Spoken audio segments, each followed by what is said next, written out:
Hello everyone, welcome back to another video. Today we're going to talk about how to send a message with bold text. Go to your WhatsApp, choose your conversation, and we have two methods of doing that.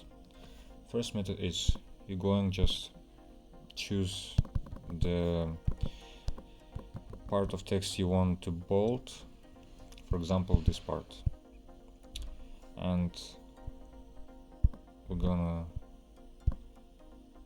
type this star thing on behind and in front of this text. The second method is you should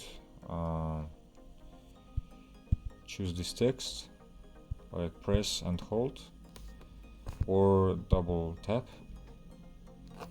and you will find this option bold here, or if you didn't find it, tap on three dot here.